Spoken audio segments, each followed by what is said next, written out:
Hello and welcome to a new episode of Material Matters with me, Grant Gibson.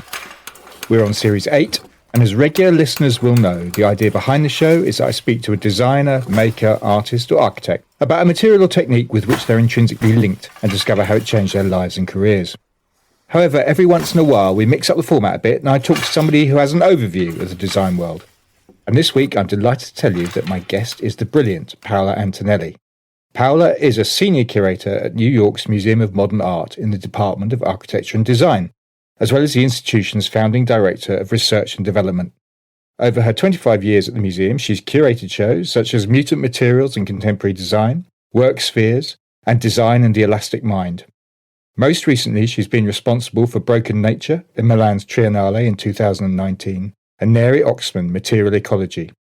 She has lectured and given talks all over the world and picked up a fistful of awards, including this year's London Design Medal. In collaboration with the writer Alice Rosthorn, her latest project, entitled Design Emergencies, is a series of interviews on Instagram which investigates design's importance during the pandemic.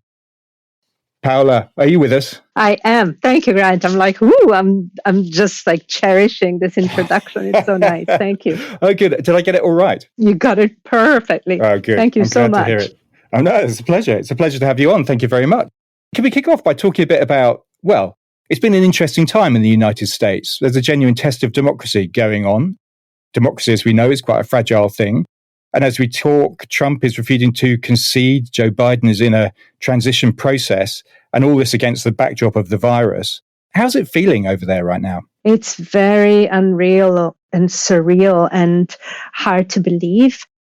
There are amazing acts of courage and clarity. For instance, yesterday there was a functionary from Georgia, from the electoral system of Georgia, that gave an impassioned and really angry speech accusing the senators of Georgia, the Republican senators that are running for the next elections, and the president of not saying anything in front of death threats that had been made to poor 20-year-old employees of the electoral system in Georgia. I mean, it's crazy what's going on. I'd never thought that we could get to this point. It feels like I've been asking people this forever in this podcast, but we can't really avoid the virus. We'll get on to the topic of what you've been up to in the past few months shortly, but I'm interested in how MoMA as an institution has coped with the situation. Oh, we got to talk about the virus. It's part of our reality. We need to cope with it. So MoMA has been really, well, like all other institutions, we closed down on March 13th, that we just locked the doors. And then we waited until we could reopen. And we did so in this particular case on August 27th. And throughout, in the time that went in between, it was incredibly interesting. I was part of the crisis management team. And if Alice ever listens to this podcast, she's going to laugh because I've been so proud of being part of the crisis management team. But that meant that every week we retained an immunologist, a really great immunologist from Mount Sinai Hospital. And every week, together with colleagues from the security department, from building operations, from finance, I mean, you name it, we were a group that basically secured the building, both for employees and for visitors, making sure that all protocols were respected. And actually, we did write some protocols ourselves, and there was a consortium of about 20 plus institutions that were trying to really find out how to reopen. So it's been exemplary. And we reopened August 27, of course, at very reduced capacity with some protocols of entry. But the problem is something that sometimes my cousins and sisters and brothers in Europe don't realize is that most institutions here in the United States are private. MoMA, for instance, gets no public money whatsoever. What we get from memberships and visitors is what keeps the lights on, and the endowment and sponsors. So it's been really, really tough. Of course, there's people that have had it much worse than we have. The tragedy and the difficulties are spread all over the world and all over the United States, but it's been tough, and it's not going to get any better for quite a while. Even when we'll reopen completely and the vaccine is going to be spread, it's going to take us years to get back to normalcy, between quotes. So how have you managed to keep yourself on an even financial keel in that case? Well, we have the endowment. We have really generous board and really generous sponsors. And we have tightened the belt. We have slashed budgets. We have looked at the schedule and the calendar. So we have adapted. So we managed not to lay anybody off by taking pay cuts and offering voluntary transitional plans. So it's been difficult, but I'm always quite amazed by how my colleagues and the museum step up to difficulties. I've been here, as you said, well, now it's going to be 27 years in February. So I've gone through several emergencies, New York emergencies, and seen how the museum behaved and other museums too. Cultural institutions are the churches and squares of the United States. It's interesting. So cultural institutions really are the bellwether also of civic responses and civic spirit. It's beautiful. I mean, I've been, for various reasons that I won't go into here, but I've been stuck in the countryside just outside London for most of this pandemic. When I went back into the West End, when we were allowed briefly over the summer, I was quite shocked at the state of London and the number of bars and clubs and pubs and theatres and cinemas that are shut and won't come back. How is New York itself looking? It's going to be the same. I mean, New York is really interesting. It's not that cold yet. So what happened during the pandemic is that we moved the restaurants outside, so outdoors. So all of a sudden, New York looked like Milan, like the Navigli. Milan is my city. So it was quite gorgeous. Everybody outside, and New Yorkers have civic spirit. So everybody has masks. Everybody behaves. It's beautiful to watch. And there's been this street life that came back.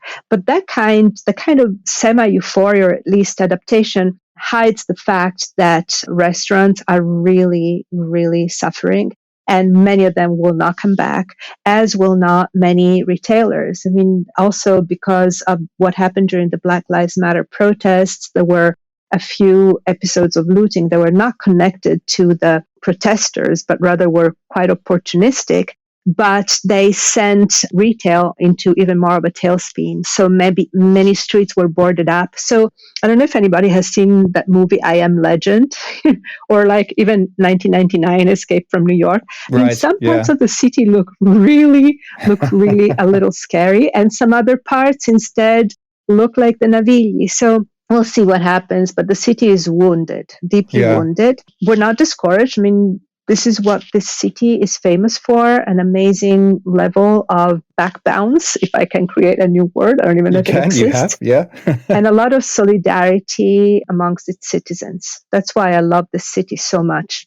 Well, I was going to ask, do you consider yourself a New Yorker now? Yeah, of course. Yeah. I'm a New Yorker and I'm a Milanese, but definitely a New Yorker first and foremost. Well, also a Milanese first and foremost. Now that you made me think about it, but definitely I'm a New Yorker through and through. Yeah. You've been pretty busy, as you suggested, over these months, kind of being part of the team that's saving MoMA, but you've also found time to launch Design Emergency, which is on this Instagram platform with the design writer and critic Alice Rosthorn, where you kind of interview various people for half an hour or so across Instagram Live. How did that come about, Paola? Well, Alice and I have been friends forever. And we have collaborated we found each other in conferences, panels, and many different projects, but we had never started something together. Now, of course, Alice, for any of you who's not already on her Instagram feed, has been running this stunning Instagram feed that is more than an encyclopedia of design. It's like a universe of design. So she's been doing that for a really long time. And what happened is that when the pandemic started, the lockdown started, I had been listening to Fat Joe, the hip hop artist that was every night doing this Instagram lives. And then there was D Nice, that is a DJ in Los Angeles, that was having these parties on Instagram Live. And even though it was not at that time yet a very used format, I thought, interesting. Alice and I could do something like this for sure. And since we share this mission of letting as wide an audience as possible understand the importance and the amazing value of design, we thought, you know what, let's celebrate design and at the same time pay respect to the amazing people that are trying to step up and help the world through this tragic situation. We were doing that, we started at the beginning of April. So that was really the height of the pandemic. Yeah, because I was going to say that you started in April by interviewing people like Alicia Eckhart, the medical illustrator whose image of COVID-19 has kind of lodged in the global consciousness. She made that with Dan Higgins, I believe. Yes. But I'm wondering how the strand has progressed as the year has gone on and our understanding of the virus and its consequences has developed. Well, so what happened is that we really took the coronavirus pandemic head on until the summer. Not that anything has vanished right now, not at all. But then we started thinking about the rebuilding, the reconstruction after the pandemic. So after we had, in the first phase of Design Emergency, after we had interviewed an anesthesiologist, Marco Ranieri in Bologna, that had invented the split ventilator, we had interviewed an entrepreneur in Afghanistan that had these young girls make PPE, or, after we dealt with PPE, with ventilators, with instructions on how to behave during the pandemic, we started thinking of the consequences of the pandemic and the reconstruction. So now that there's no more getting together in theaters and at concerts, how are collective experiences going to be designed and organized? And for that, we had S. Devlin. Or now that we are lacking some of the physical contact, how has the idea of comfort changed? And for that, it's like we've been doing so many of these different experiments. It's really almost wonderful to think about all the possibilities. Because, for instance, Ilse Crawford, who was the person that we interviewed about comfort, also really spoke about the connection between comfort and politics. Ultimately, what's interesting? Politics is about living together, and that's what this pandemic brought us back to. Whether we talk about comfort, whether we talk about concerts, whether we talk about life in space, we spoke with that person, Ercilia Baudo from the European Space Agency. It's all about how we will bring back the attention of designers to how to build the future so that we can live in civil society and keep politics really front and center of the efforts of designers. I mean, I'm interested in the combination of you and Alice, actually. What do you think you both bring to the project? Is it important, for instance, you're on different continents, I wonder? Not really. We share this passion and this mission.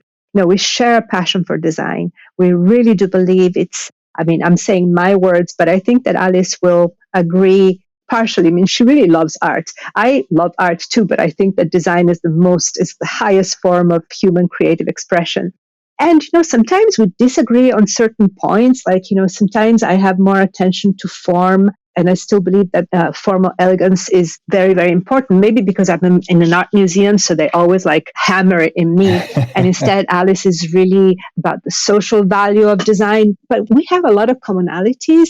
Usually we disagree on some instances, some examples that we want to bring through. But we share a lot. And the combination, I think it's more like when you have a banter, when we do our double acts, we're slightly different, but at the same time, we really speak with two voices, but one mind almost, right? So I think it's beautiful and it's quite natural. We didn't really plan it that much. I'm fascinated, I have to confess, by your respective bookshelves that you're filmed in front of when you do your double-handed episodes. because Alice's... That says it all, right? Well, it's quite intriguing. Alice's is pristine. Every book quite obviously has a place. Yours, I have to tell you, it's a little bit messier. And I'm wondering if that says something about the way you both work. Well, yeah, that's the difference. It's beautiful that way. But Alice is so good also. She has very serious journalistic training. I am an admirer of journalists, but I don't have that training. So I also love it because sometimes she just fixes things that I write in a way that I'm like, oh my God, this is fantastic. I learn a lot from her. But yeah, those two bookshelves say it all. Can we talk a bit about your background, Paola? Because you were born in Sardinia, but brought up in Milan. What did your family do? Were they interested in design? So I was born in Sardinia because both my parents are from Milan, but my dad was a surgeon. I mean, he still is, but he was a surgeon in the university system in Italy.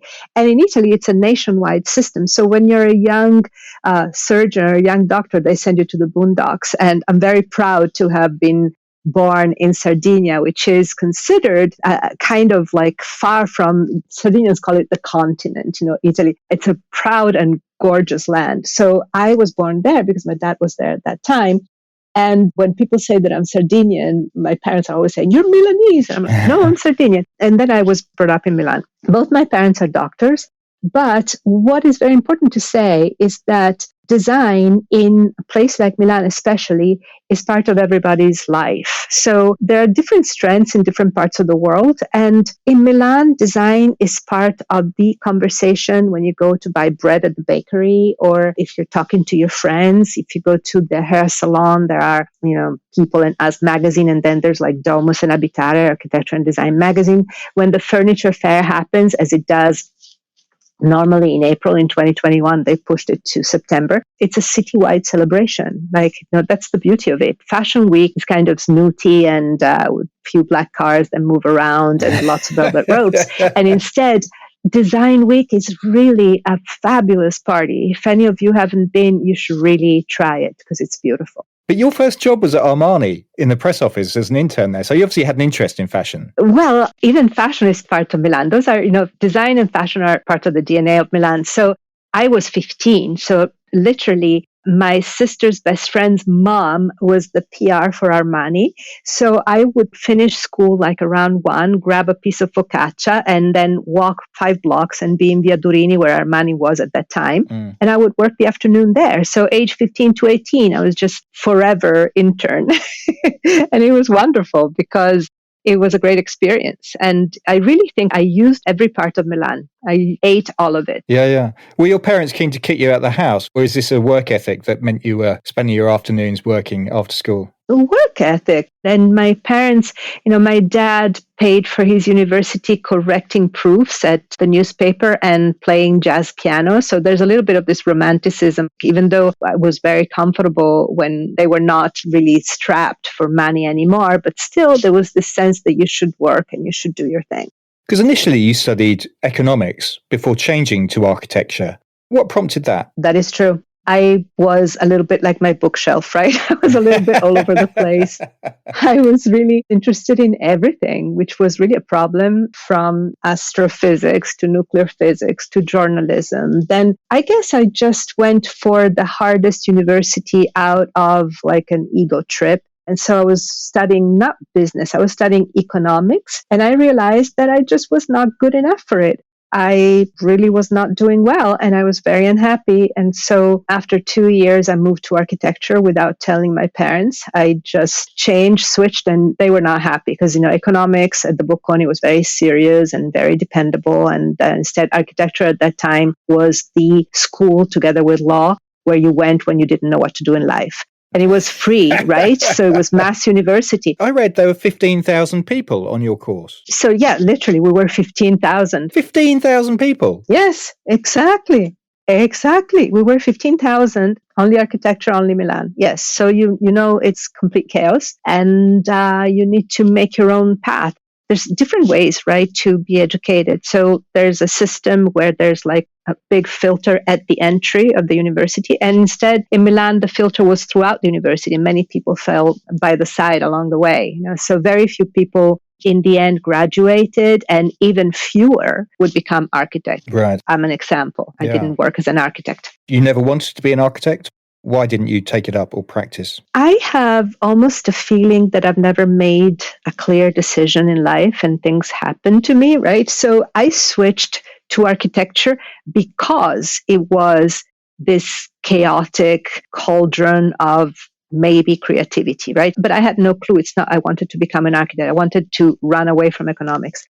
I tried working as an architect for 6 months, But even in that case, I had no patience. In the meantime, I was already working as a journalist. So even though I didn't have Alice's training, I was working as a journalist when I was a teenager already for the style page of a newspaper, then at Domus and Abitare. And I liked that instant gratification that came with journalism, right? So you didn't have to wait for like 5 years for a building to be realized. It was either a daily or it was a monthly, but you could really see your work realized. And I was also starting to be freelance curating. So frankly, I never really ended up wanting or had the time to want to become an architect. I already had this great, interesting opportunities happening. So I would talk about surfing. I was doing a lot of paddling and I was working really hard, but then I would catch the right wave. Right. I'm intrigued because you took this route, which is now quite common, from design magazines into museums. Was that a deliberate shift? Did you know in the early 90s what the rest of us didn't, that magazines were fundamentally doomed? Absolutely not. I didn't know anything. I told you, I didn't make any decisions. I just went with the flow. It all happened by pure chance because I was, remember the bookshelves. So I was working for Domus. I was organizing conferences. Then I started teaching in Los Angeles at UCLA. And in the meantime, I was guest curating. So it was all this big vortex of things happening. And I remember that one day I was in California and I was thinking, this is a little bit tiring. And I remember opening a magazine. It was ID magazine, but not ID hyphen magazine. It was I.D. magazine. So the old one. The old industrial design magazine. Yeah. Yeah. And there was an ad from the position at MoMA. So I answered an ad. Even in that case, I did not say, I want to move to New York. It was more like a challenge to myself. Let's see what happens. And then I got the position. I had never worked in a museum before. So it was really, I'm not kidding when I say that I was waiting for the paddling towards the waves. Was it a culture shock when you got to New York? Very much so. It was much more of a culture shock than Los Angeles. Maybe I had never really had a 9-to-5 job. And also, it was February, one of the meanest winters ever. So it was really also the environmental shock was amazing. I had never seen a memo in my life. You know what I'm saying? In Italy, you would just amble towards the person and just get a glass of wine and talk things. And instead, first time I saw this memo in which somebody was repeating what we had said in this kind of very formal way, I was almost I was offended. It was a big culture shock. And I have, when people say, oh yeah, things are easy. It took me about 2 years to feel that I belonged in New York and at MoMA. I mean, everything was lifted by the first exhibition. The moment I had to work on a show, I forgot everything else and I just started work. How defined was your role when you arrived? And has the institution's definition of design changed since then, I wonder? Well, it was always an open-ended definition, right? So MoMA was founded in 1929. So at that time, the Bauhaus model was dominant in the museum. So it was all the arts, including architecture and design, coming together to build a better society. Maybe along the years, the concept of design changed, but it was always really about objects and posters, perhaps. So when I started, design was changing tremendously, and there started to be a digital culture. There started to be communication design. So even the definition of what graphic design was and what product or object design was changing. So I took to heart the motto that MoMA was about showing and collecting the art of our time. And I brought that definition of design through our time with myself. So I started acquiring at some point, not immediately, of course, but I started acquiring also interfaces, video games, the @sign, biodesign, critical design.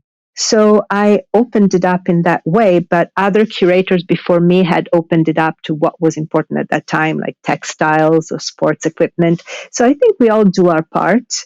I was lucky, and I am lucky to be working at a time when design is changing so much that what I do is simply reflect what the changes that are happening. I remember you seeing a talk that you gave online where you said one of the first things you wanted to do when you arrived was collect a Beretta, a gun, and you were told no. Do you think that would change now? No, and I wouldn't be the one not to ever propose to acquire it. That would change. But it was really interesting because all of a sudden it put me in front of my essence of Italian. Italy is a place where all sorts of political movements, even the most extreme and dangerous, have always been aestheticized somehow, right? So there's always an aesthetic justification to being amoral or immoral. It's fascinating. And I had never thought about it. So when I asked why I shouldn't propose a Beretta, they told me that there are no weapons in the collection of design, in the collection, they said. So I said, wait a second, it's not true. There's a lot of weapons in the painting and sculpture collection. And that's when I realized the big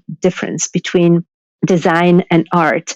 Weapons in art would be a representation of weapons that was mediated by a certain intention that the artist wanted to communicate. And instead, in design, what you see is what you get. So when you show a gun, you're acquiring it for its form and for its function, which is to kill.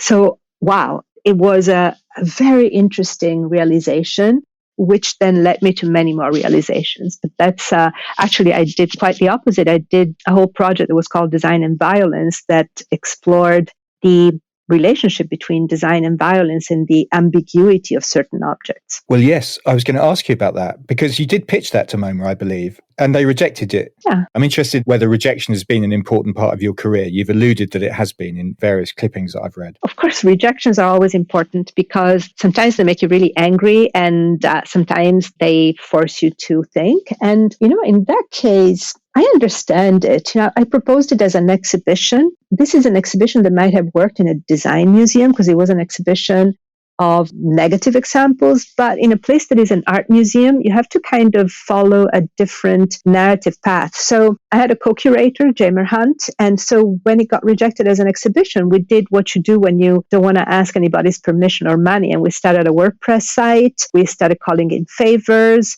He was teaching at Parsons, so used some of his research money to design the website. So we just started from scratch, and we especially used the potential of online to create a community and to have a connection actually with our readers or viewers. So it was really beautiful. Every other week we would come up with another object that had an ambiguous relationship with violence. So for instance, the Toyota 4x4, right? So great utility vehicle, great for agriculture, and then all of a sudden it becomes the car of narco traffickers and guerrillas, right? Or the Kalashnikov.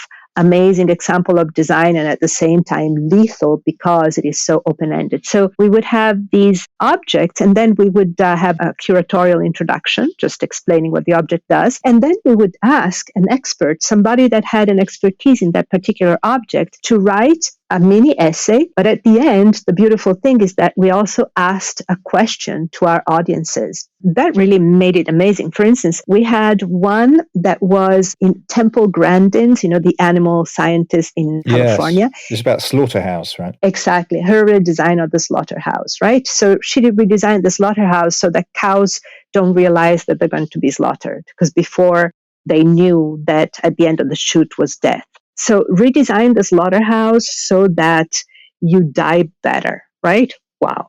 And the commenter was Ingrid Newkirk, who is the president of PETA, the Society for Protection of Animals. Yep. And the question was at the end, can we redesign a violent act to be more humane? And we had more than 150 comments. So really a debate.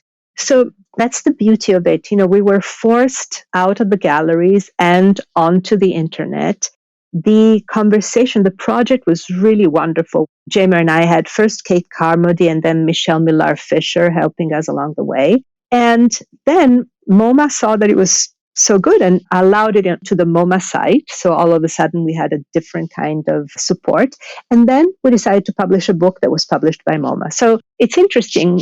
Rejection is fascinating. Or even the Triennale of Milan also was a rejection that then became an exhibition. So it's fine. It's what you make of it. And this is not a platitude. It's the truth. Yeah. I mean, you said of that show that ambivalence and ambiguity are more instructive than excessively clear-cut positions. Mm-hmm. What did you mean by that, Paola? Well, for instance, I like to organize public programs. And so we also experimented with live debates in our theater here at MoMA, modeled a little bit after an Oxford-style debate with some liberties, right?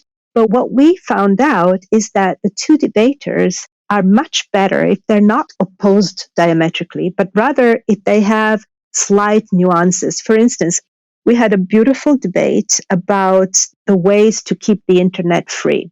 The two debaters were Larry Lessig, the great advocate and professor from Harvard, and Biella Coleman, who is the author of the book on Anonymous and is an expert on hackers. They believe the same. They are activists. They believe that the internet should be free and accessible to all. But the disagreement is that while Biella thinks that the only way for that to happen is civil disobedience, Larry Lessig says, well, wait, we have government, we have legislation. It might be shitty at times, but we need to use it, right? So we had that debate that was about the methodology. It was not about should the internet be free. No, it was about how do we keep it free. Well, that becomes a much more interesting debate than the kind of polar opposites. You can see it also in political debate right now. Polar opposites sometimes just don't even want to talk, right? Mm-hmm. So that's what we found out. When you joined MoMA, I mean, you talked about not having a plan, but did you ever imagine you would have still been there 27 years later? No.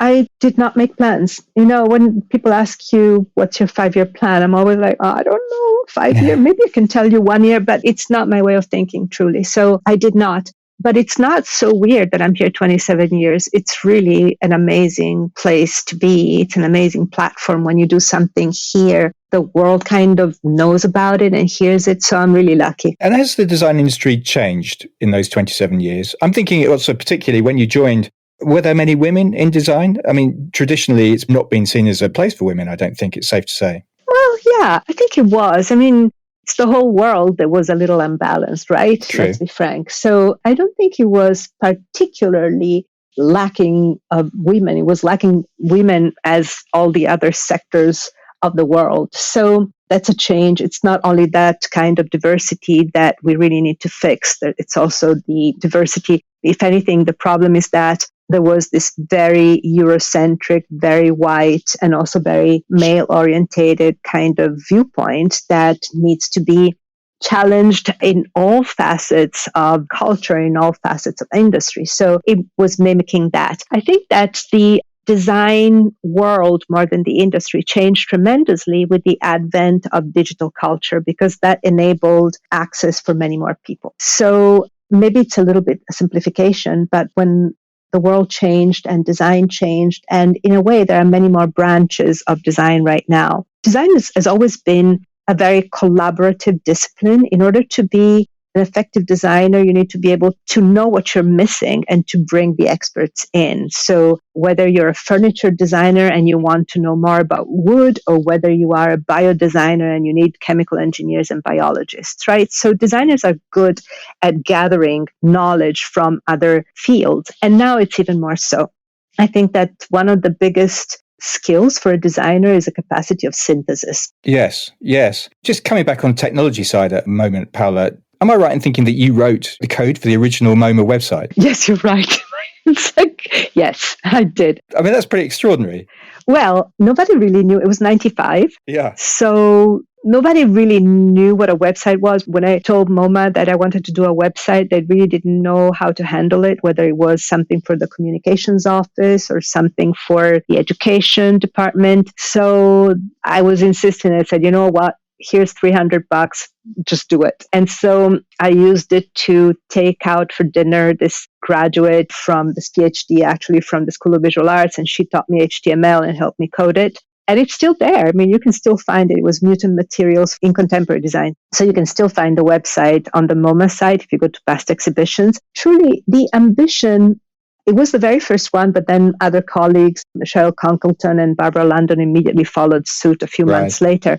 We really had this ambition of disseminating and archiving. So that was the initial idea. We wanted to keep a record that was not only the catalog, because catalogs are fantastic, but they get out of print and they get lost. And instead, we thought a website is forever, which is funny. Right now, I have so many Flash-based websites that are becoming obsolete because at the end of December, Adobe will stop supporting Flash. So it's fascinating. I realized that code is as fragile as ceramics. Well, that's an interesting one because obviously you have and do collect code with the video games exhibition, which you introduced to MoMA's collection. And that was kind of weirdly, in retrospect, controversial. I mean, you launched it in 2012. And I know The Guardian, Jonathan Jones in The Guardian got very shirty about the whole thing. It was only him. And he was one of the lone voices, frankly. I mean, really, it's funny because I thought it was so wrong and out of tune that when I read it, I felt bad for him. It's very funny. You know, when you feel like, oh my God, I'm so sorry you wrote that, Jonathan.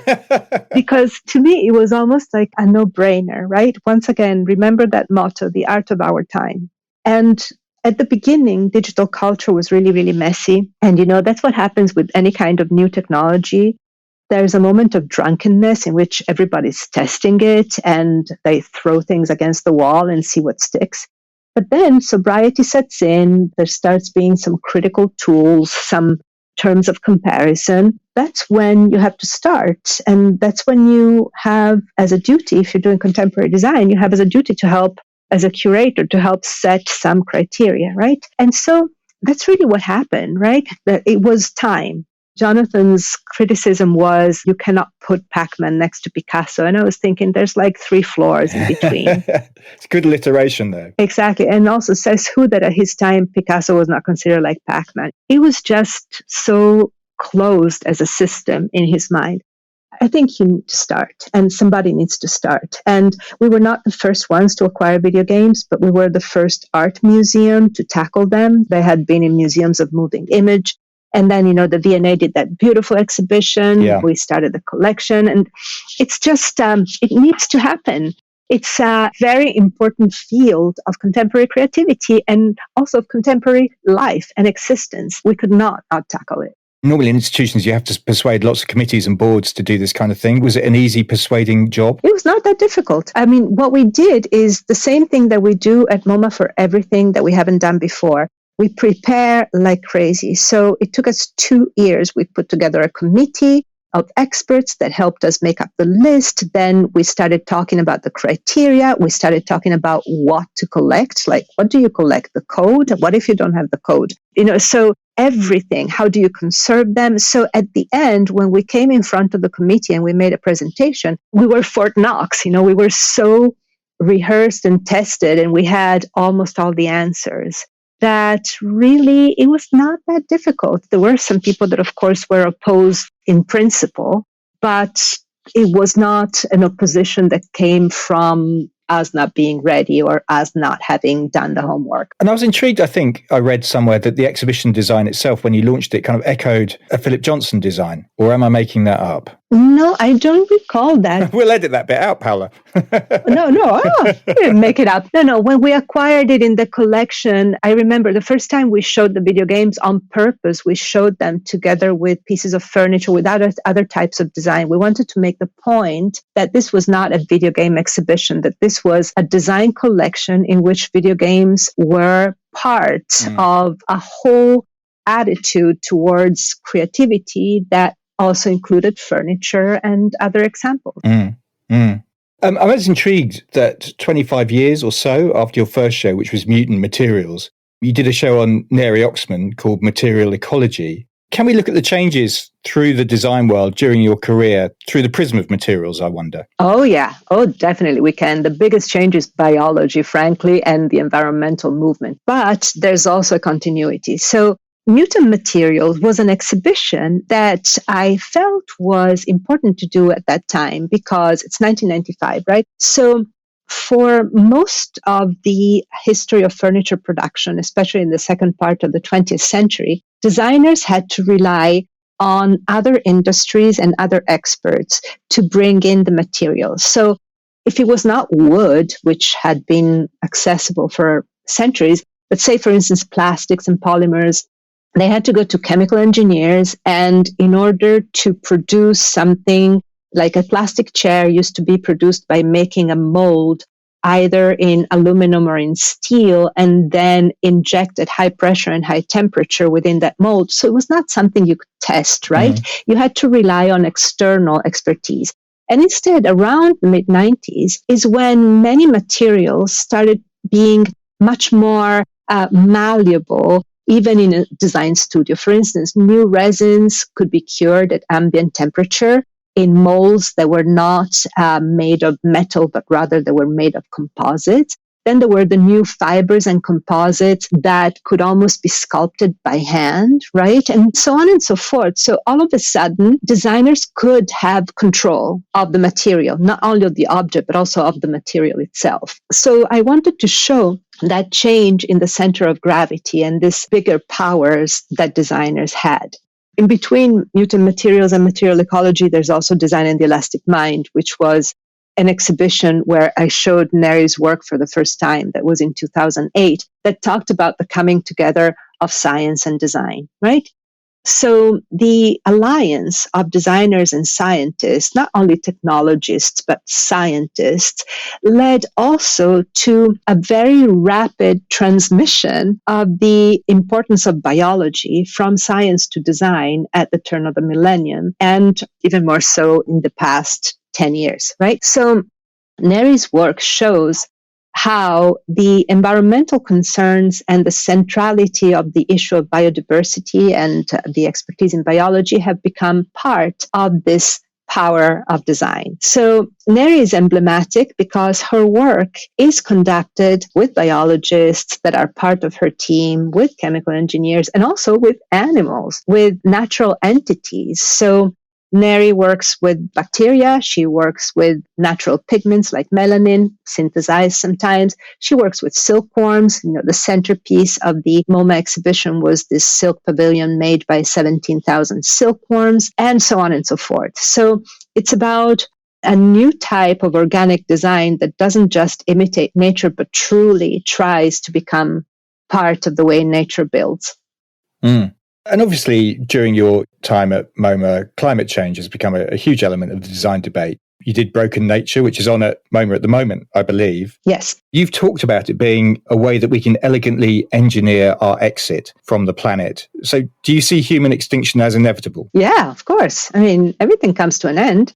As a human being, we're used to thinking about it as human beings. So when you know that the end is near, you start thinking of your legacy, right? So that's what we should do as a species too. And I'm not saying that our end is near, but the spans of time that we're used to think in should be expanded when we think as a species. There's nothing sad or pessimistic about it, quite the opposite. There can be a sense of elation in the knowledge that we can design a better ending and we can build a better legacy. So very simply and very matter-of-factly, Broken Nature, which was the 22nd Triennale in Milan, was about the theme of restorative design. So once we establish we're going to become extinct, and once we agree on the fact that we should do better, then we can go back and think of how to have a restorative attitude. The environmental movement, many people trace it back to Rachel Carson's gorgeous Silent Spring from the early 1960s, a book that denounced the use of DDT, of the insecticide, and showed really how systemic one act can be and how it can create an avalanche of reverberations. After that really has sunk in, and in the past few years, especially the younger generation has taken it on and made it part of civil discourse, I think it's time to show that design doesn't have to self-flagellate in order to be responsible and sustainable. One can be a designer and still seek the kind of aesthetic beauty, sensuality, humor, whatever you want, whatever you sought in design before, you can do even now and still be responsible. That's what the exhibition was about. It was about presenting different strategies for designers and for citizens to be more responsible and to think of our legacy. And has the exhibition changed since it's moved venue? It has changed a lot. The venue in New York is slightly smaller. I was going to say, it probably must be, yeah. Yes. So it is smaller. The Triennale is this beautiful, by the way, that's where I started my whole career in my 20s, so it's wonderful. But it's a big building. It's a big building that was built only for architecture and design shows. So yeah, there's no comparison in terms of square footage, but the essence of the exhibition is definitely here. and some of the anchor pieces are here. And, we take them as footprints and as trampolines to have discussions like the one I'm having with you today. We're going to have our own podcast. We're going to be your rivals. We're going to be your competitors. And to keep the conversation going, because it's a huge conversation. Our hour is nearly up, Paola. That's gone tremendously quickly. I know. So it's a kind of classic final question. What's next for you? Well, there's so much that I am, as usual, working on. Remember the bookshelf. So I'm going to keep going with Alice on Design Emergency, because we like to say together, there is always a design emergency. We have our own little phrase. So we're going to keep going with that. And I'm going to keep going also with my R&D salons. The R&D department that I founded is about proving to people that museums can be the R&D of society. So we tackle issues like death or like protest. We just have these salons about these matters. So those are two, Design Emergency and the R&D salons. And then I'm studying two topics with in mind either books or exhibitions will decide. One is interspecies design. So what it means to really know how to design with other species. And the other is systems.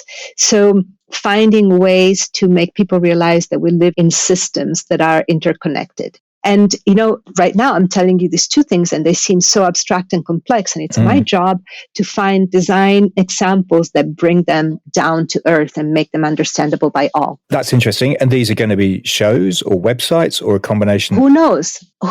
Yeah, combinations of everything. Right now, we are all working together to set programs for the next few years. So I don't know yet, because I also have other exhibition projects. So it might be a website. It might be maybe even a format that I don't know yet. You know what I'm saying? It's like really, that's also what's super interesting, is to see what kind of formats are possible now that so many stores are empty. And I'm telling you this because I'm thinking about it now for the first time. Now that many stores are empty, should I have something in the empty stores, in the windows? Who knows? There's a whole world that can be a stage and a way to communicate to others. Well, that's a lovely and optimistic way of finishing it. Paola, thank you so much for your time. I really appreciate it. Thank you, Grant. It was really lovely. Thanks a lot. And to discover more about Paola's work at MoMA, go to moma.org.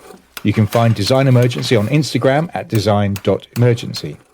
There are images from the interviews, as well as little films and other things on my Instagram page, Grant on Design. And I have a new website. You can find all the podcasts I've done, sign up to my newsletter, and lots of other stuff at grantondesign.com. If you've enjoyed listening and want to see this podcast flourish, then please rate and review on Apple Podcasts or wherever you listen to this from.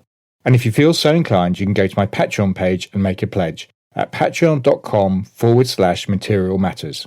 You'll be helping to take the message of the importance of materials, skill, craft, and design to a whole new audience.